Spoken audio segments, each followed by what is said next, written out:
Hello friends. जब भी हम हेल्थ इंश्योरेंस की बात करते हैं तो हम बात करते हैं कि हमारी पॉलिसी जो है वो क्या क्या चीज़ें कवर करती है। बट ये भी जानना ज़रूरी है कि हमारी पॉलिसी क्या क्या चीज़ें कवर नहीं करती है। ऐसे कौन से सिनेरियोज़ हैं जहाँ पे कि हमारे को क्लेम नहीं मिलेगा, जो कि एक इंश्योरेंस पॉलिसी के अंदर परमानेंटली एक्सक्लूडेड है। तो आज के वीडियो में जो हम बात करने वाले हैं वो है permanent exclusions in health insurance. जी हाँ, अगर आपने हेल्थ इंश्योरेंस पॉलिसी ले रखी है या आप हेल्थ इंश्योरेंस पॉलिसी लेने का सोच रहे हैं तो आपके लिए ये वीडियो बहुत इंपॉर्टेंट है। इस छोटे से वीडियो से आपको ये पता लगेगा कि आपकी हेल्थ इंश्योरेंस पॉलिसी चाहे वो कितनी ही कॉम्प्रिहेंसिव है, कितनी ही पुरानी है, पर ऐसी क्या चीज़ें हैं जो कि हेल्थ इंश्योरेंस पॉलिसी कवर नहीं करती है।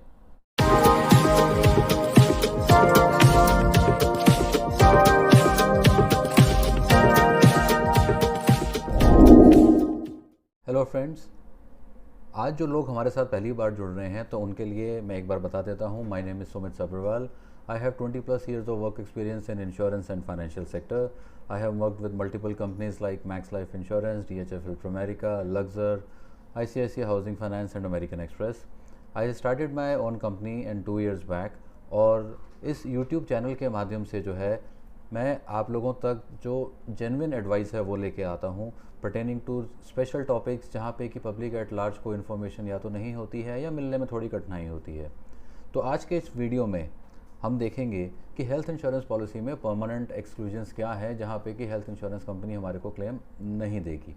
तो क्विकली टाइम वेस्ट ना करते हुए हम चलते हैं और आई एम श्योर आपको ये वीडियो पसंद आएगा।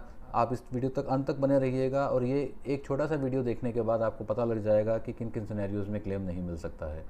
और अगर आप हमारे साथ जुड़े रहना चाहते हैं तो हमारे चैनल को सब्सक्राइब करिए और वीडियो को लाइक ज़रूर करिएगा। तो चलिए हम क्विकली स्टार्ट करते हैं। तो जब हम हेल्थ इंश्योरेंस में एक्सक्लूजन्स की बात करते हैं तो 4 तरह के एक्सक्लूजन्स होते हैं। पहला होता है 30 डेज़ वेटिंग पीरियड, दूसरा होता है pre existing disease waiting period, तीसरा होता है specific disease procedures waiting period और चौथा होता है परमानेंट एक्सक्लूजन। तो अगर हम क्विकली बात करें 30 डेज़ वेटिंग पीरियड की, तो 30 डेज़ वेटिंग पीरियड क्या कहता है। अब जो ये डेफिनेशन आपकी स्क्रीन पे है ये हमने पॉलिसी के अंदर से उठाया है, जो कि एक लाइव पॉलिसी है। तो इसमें ये कहता है कि expenses related to the treatment of any illness within 30 days from the first policy commencement date shall be excluded except claims arising due to an accident provided the same are covered. अब ये English है, पर अगर इसको हम simple Hindi में समझें तो ये लाइन ये कहती है कि भाई पॉलिसी लेने के 30 दिन के अंदर अगर एक्सीडेंट के थ्रू कोई क्लेम अराइज होता है तो वो कवर होगा, और एक्सीडेंट के थ्रू जो भी क्लेम होगा वो पॉलिसी के अंदर वो ट्रीटमेंट मेंशन होना चाहिए तो उतना ही कवर होगा। बट अगर एक्सीडेंट के अलावा अगर कोई बीमारी डायग्नोज होती है और हॉस्पिटलाइजेशन होता है तो पहले 30 दिन में उसका क्लेम नहीं मिलेगा।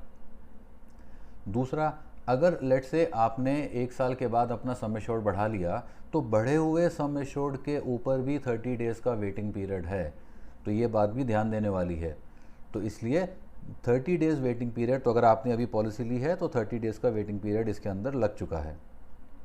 दूसरा, pre existing disease waiting period. अब अगर किसी को कोई प्री एग्जिस्टिंग डिजीज़ है, किसी को डायबिटीज़ है, किसी को थायराइड है, किसी को लिवर की प्रॉब्लम है, तो अगर आपने वो डिस्क्लोज़ किया है और कंपनी आपको उस डिस्क्लोजर के बाद पॉलिसी देती है तो वो उसके अंदर उन डिजीज़ के लिए वेटिंग पीरियड डाल देती है। तो ये जो वेटिंग पीरियड होता है ये 12 महीने से लेके 48 महीने तक का होता है। कुछ कंपनी जो है वो आपसे ज़्यादा प्रीमियम लेके आपके वेटिंग पीरियड को कम कर देती हैं। तो अगर 48 मंथ्स का है तो वो रिड्यूस होकर 24 मंथ्स भी हो सकता है। आजकल जो नए प्लान्स आ रहे हैं उसके अंदर 3-4 बीमारियों को तो वो डे 1 से ही कवर करने लग गए हैं, जैसे डायबिटीज़ हो गया, हाइपरटेंशन हो गया। तो ये बीमारियां अब डे 1 से भी कवर होनी शुरू हो गई हैं। तो इसलिए अगर आपने कोई प्री एग्जिस्टिंग डिजीज़ है जो आपने डिस्क्लोज़ करी है तो उसके अंदर वेटिंग पीरियड आप ज़रूर चेक करिए, आपकी पॉलिसी में लिखा होगा। दूसरा, इसके अंदर एक ख़ास बात यह है कि अगर लेट से आपने एक पॉलिसी ली और 2-3 साल के बाद आपने वो पॉलिसी पोर्ट करके किसी दूसरे इंश्योरर के पास आप चले गए, तो जो 3 साल या 2 साल जितनी भी टाइम आप पहले इंश्योरर के साथ रहे वो बेनिफिट भी एज इट इज़ वहाँ पास ऑन हो जाएगा। तो अगर लेट से नई पॉलिसी के अंदर 3 साल का वेटिंग पीरियड है और ऑलरेडी आप 3 साल जो है वो पुराने इंश्योरर के साथ लगा चुके हैं, तो वो वेटिंग पीरियड जो है प्री एग्जिस्टिंग डिजीज़ का नई पॉलिसी में एप्लीकेबल नहीं होगा। नेक्स्ट आता है special disease procedures waiting period. तो कंपनी जो है वो आपको पॉलिसी पैक में बता के चलती है कि भाई कुछ बीमारियां, कुछ सर्जरीज ऐसी हैं जिसके लिए 2 साल का वेटिंग पीरियड है। तो अगर आपने आज पॉलिसी ले ली और आपको लगता है कि भाई अब तो सब इंश्योर हो गया, कल को अगर खुदा ना खास्ता कुछ होता है तो मुझे क्लेम मिलेगा, तो आप ये आप भूल कर रहे हैं। आपको ये जानना ज़रूरी है कि जो भी हम आपके साथ यहाँ पे शेयर करेंगे, मोस्टली सब कंपनीज़ के अंदर स्टैंडर्ड ही है, एक दो ऊपर नीचे होता है कि भाई ये डिज़ीज़ वहाँ कवर्ड है, यहाँ कवर्ड नहीं है। तो ये जो आपके सामने अभी स्क्रीन पे आएंगी, ये बीमारियाँ ऐसी हैं जहाँ पे कि 2 साल का वेटिंग पीरियड जनरली कंपनी जो है वो लेके चलती है। तो हम क्विकली देखते हैं ये कौन सी हैं बीमारियाँ। पहला, डीजनरेटिव अरिथराइटिस और ऑस्टोपोरोसिस। पॉलिसी लेने के अगर पहले 2 साल के अंदर अरिथराइटिस हो जाता है या ऑस्टोपोरोसिस होता है तो वो कवर नहीं होगा। दूसरा, all external and internal benign tumours unless malignant. अब ये इंग्लिश में लिखा हुआ है, टेक्निकल टर्म है, इसको हिंदी भाषा में समझे तो अगर कोई बॉडी में ट्यूमर होता है और वो ट्यूमर अगर तो कैंसरस है तो आपका इलाज जो है उसमें होगा और क्लेम मिलेगा। बट अगर वो नॉन कैंसरस है तो पहले 2 साल का उसमें वेटिंग पीरियड है। नॉन कैंसरस के केस में आपको क्लेम नहीं मिलेगा। Surgical treatment of benign ear, nose and throat disorders. अगर कोई आँख, कान, गले का कोई सर्जिकल ट्रीटमेंट होता है और वो ट्रीटमेंट अगर कैंसर से रिलेटेड नहीं है और नॉन मैलिग्नेंट है तो उस केस के अंदर 2 साल का वेटिंग पीरियड है। तो पहले 2 साल में अगर कोई आँख, नाक, गले की सर्जरी होती है जो कि कैंसरस नहीं है तो वो सर्जरी जो है वो कवर नहीं होगी।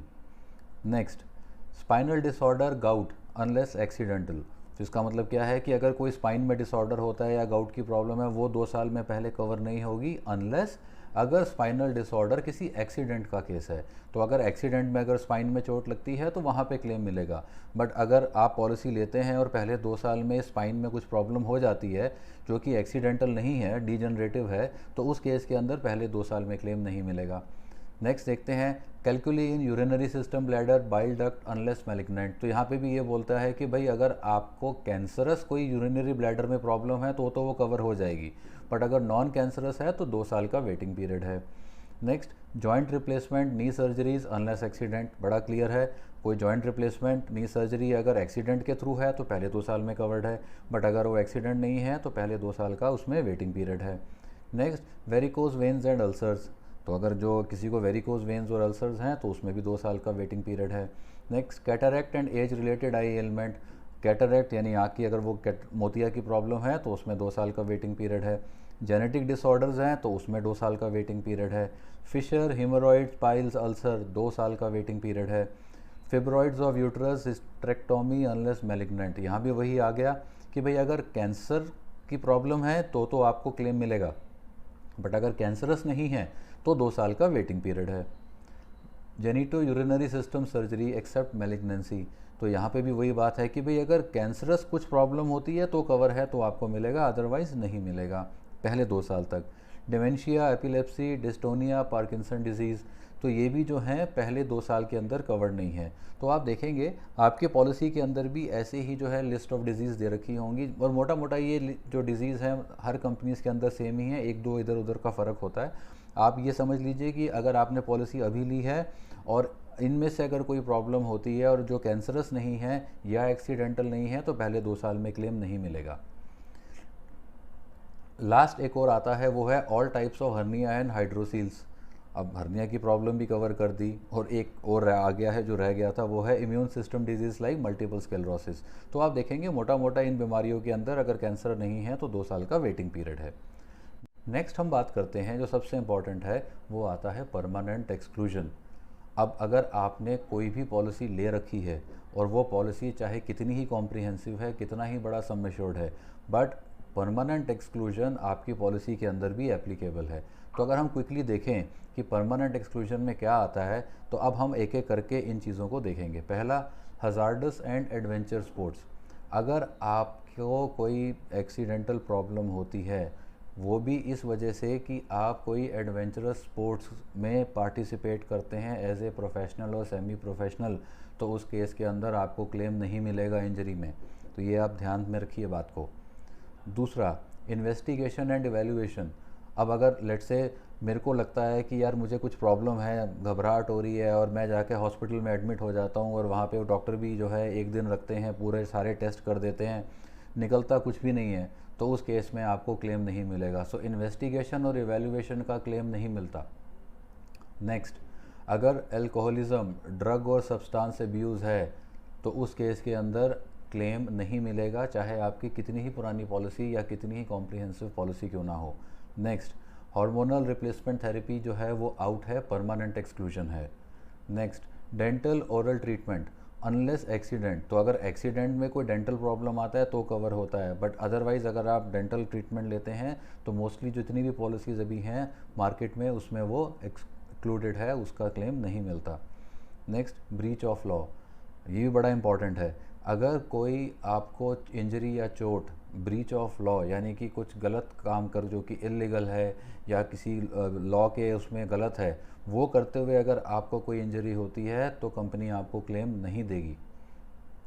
नेक्स्ट, कॉस्मेटिक और प्लास्टिक सर्जरी, अगर आप कोई प्लास्टिक सर्जरी या कॉस्मेटिक सर्जरी कराना चाहते हैं तो वो तभी मिलेगा जब वो एक्सीडेंट का केस है या बर्न्स हैं और कैंसरस है, जहाँ पे कि ये ज़रूरी हो जाता है कि ये सर्जरी करी जाए, अदरवाइज़ ये कवर्ड नहीं है, आपकी चाहे कितनी भी अच्छी पॉलिसी क्यों ना हो।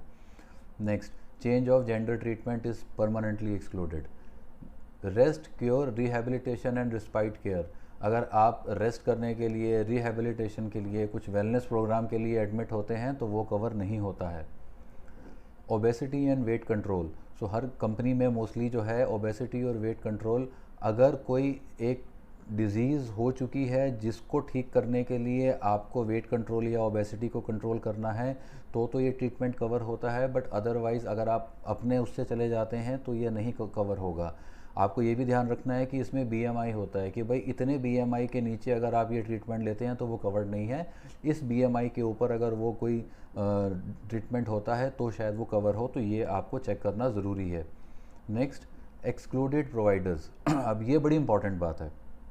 कंपनीज़ ने अपनी वेबसाइट पे कुछ हॉस्पिटल्स को ब्लैकलिस्ट किया हुआ है कि भाई अगर आप यहाँ ट्रीटमेंट लेंगे तो हम आपको क्लेम नहीं देंगे। तो अगर आपने गलती से उस हॉस्पिटल में ट्रीटमेंट ले लिया तो वहाँ पे क्लेम मिलने के चांसेस नहीं है। हाँ, वो क्लेम एक सिनेरियो में कुछ क्लेम मिल सकता है, वो भी तब कि जबकि वो एक एक्सीडेंटल केस था जहाँ पे कि आपको जाना पड़ा, बट उस केस में भी जो है कंपनी वो केस टू केस बेसिस पे क्लेम देगी। Next, refractive error less than 7.5 डायप्टर्स, तो अगर कोई रिफ्रैक्टिव एरर है जो कि इससे 7.5 डायप्टर से कम है तो ये भी परमानेंटली एक्सक्लूडेड है। नेक्स्ट, अनप्रूवन ट्रीटमेंट्स, अब अगर कई डॉक्टर्स जो हैं वो ट्रीटमेंट देते हैं पर उससे कुछ प्रूव नहीं होता तो वो ट्रीटमेंट जो है उसका खर्चा जो है वो भी कंपनी कवर नहीं करती है।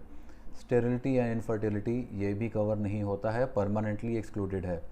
मैटरनिटी, ये चीज़ ध्यान रखने हैं कि आजकल जो प्लान्स आते हैं उसमें मैटरनिटी बेनिफिट जो है वो परमानेंटली एक्सक्लूडेड है, अनलेस वो पॉलिसी में कैटेगोरिकली मेंशन्ड है कि इसमें मैटरनिटी बेनिफिट कवर्ड है।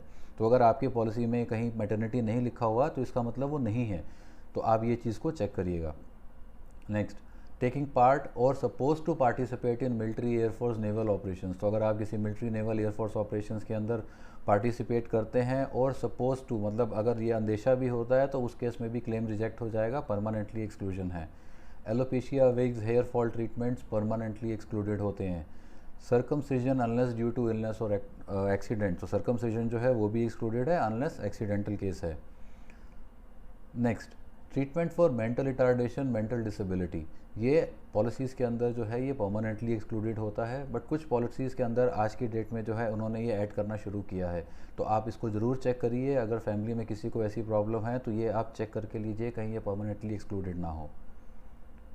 Wheel chair, walkers, glucometers, corrective devices, तो जितने भी एक्सटर्नल डिवाइसेस होते हैं ये परमानेंटली एक्सक्लूडेड होते हैं, तो इसको भी आप चेक करिए।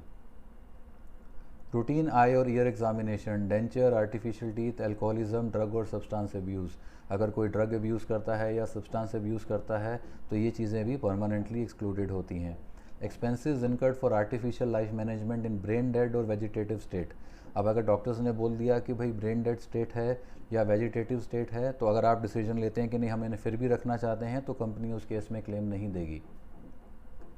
एक्ट ऑफ सेल्फ डिस्ट्रक्शन और सेल्फ इन्फ्लिक्टेड इंजरी और सुसाइड अटैम्प्ट, तो अगर कोई सेल्फ इन्फ्लिक्टेड इंजरी है या कोई सुसाइड अटैम्प्ट है और उस केस में क्लेम नहीं मिलेगा। Charges incurred to procure documents related to illness और treatment pertaining to any period. कभी कभार क्या होता है कि जब आप कंपनी को कोई पुराना हिस्टोरिकल रिकॉर्ड अगर हॉस्पिटल से निकालना होता है और आप हॉस्पिटल जाते हैं तो वो आपसे जो है उसके लिए पैसे चार्ज करते हैं, तो वो जो कॉस्ट है वो इंश्योरेंस कंपनी बियर नहीं करती है। वॉर लाइक अकरेंस और इन्वेजन, सिविल वॉर, रिबिलियंस, तो अगर कोई वॉर सिचुएशन है, रिबिलियंस हैं, सिविल वॉर कवर नहीं होगा। न्यूक्लियर, केमिकल, बायोलॉजिकल अटैक और वेपन्स इन्वेस्टिगेशन एंड इवेल्युएशन, ये चीज़ें जो हैं परमानेंटली एक्सक्लूडेड हैं। एब्यूज़ ऑफ डिप्रेसेंट्स और स्टिमुलेंट्स अनलेस प्रिस्क्राइब्ड, अगर कोई एंटी डिप्रेसेंट्स खा रहा है या कोई स्टिमुलेंट्स ले रहा है जो कि डॉक्टर ने प्रिस्क्राइब नहीं किया हुआ, उस केस में भी ये परमानेंट एक्सक्लूडेड है। Advance technology methods unless specified in the policy, तो अगर आपकी पॉलिसी में एडवांस टेक्नोलॉजी मेथड्स मेंशन्ड हैं तो उन्हीं टेक्नोलॉजी मेथड्स के अगेंस्ट क्लेम मिलेगा। अगर उसके बियॉन्ड अगर आपने कोई और ट्रीटमेंट या कोई नया मेथड अडॉप्ट कर लिया तो और वो मेंशन नहीं है तो वहाँ पे क्लेम उतने पार्ट के रिजेक्ट होने के चांसेस हैं। Personal comfort and convenience items, body care products, hygiene articles, access to cosmetics, अब अगर आप हॉस्पिटल में जाते हैं वहाँ पे कंफर्ट और कन्वीनियंस आइटम्स जो हैं वो बॉडी केयर प्रोडक्ट्स अगर आप ये सब लेते हैं जो हॉस्पिटल प्रोवाइड कर रहा है तो कंपनी उसका क्लेम नहीं देगी। Screening treatment of any birth defect, अब अगर कोई बर्थ से ही कोई प्रॉब्लम है और आप उसको आगे चल के जो है ठीक कराना चाहते हैं तो ये परमानेंटली एक्सक्लूडेड होता है। तो आज हमने देखा कि हेल्थ इंश्योरेंस के अंदर परमानेंट एक्सक्लूजन्स क्या हैं, प्री एग्जिस्टिंग डिजीज़ का वेटिंग पीरियड क्या है और नेम्ड एलिमेंट का वेटिंग पीरियड क्या है और उसमें क्या क्या चीज़ें कवर नहीं होती हैं। तो अगर आपने ये इंश्योरेंस पॉलिसी ले रखी है तो आई एम श्योर इस वीडियो को देख के आपको पता लग गया होगा कि भाई अगर आपकी पॉलिसी में भी 2 साल नहीं हुए हैं तो किन किन बीमारियों का इलाज पॉसिबल नहीं है अनलेस कि वो कैंसरस हैं या एक्सीडेंटल हैं। और प्लस अगर आपकी पॉलिसी को 2 साल से ज़्यादा हो गए हैं तो भी ये चीज़ें जो हैं वो मोस्टली पॉलिसी के अंदर कवर्ड नहीं होती हैं। एग्जैक्ट देखने के लिए आप अपनी पॉलिसी पैक के अंदर जो है आप क्रॉस चेक कर सकते हैं। मेन आपको 80 to 90% जो है यही मिलेंगी। जो ये हमने आपके साथ शेयर किया है हमने ये लाइव पॉलिसी से ही उठाया है, उसको स्टडी करके और उसके बाद हमने जो है आपके लिए एक सरल हिंदी भाषा में यहाँ पे पेश किया है। तो आई एम श्योर आपको ये वीडियो पसंद आया होगा और अगर आपको वीडियो पसंद आया तो प्लीज़ इस वीडियो को लाइक करना मत भूलिए और ऐसी इंटरेस्टिंग वीडियोस के साथ हम आपके पास आते रहें। आप हमारे चैनल को सब्सक्राइब करिए, बेल आइकन को दबाइए, आप कभी भी हमारे वीडियो मिस नहीं कर पाएंगे। Well, thank you for watching, have a nice day.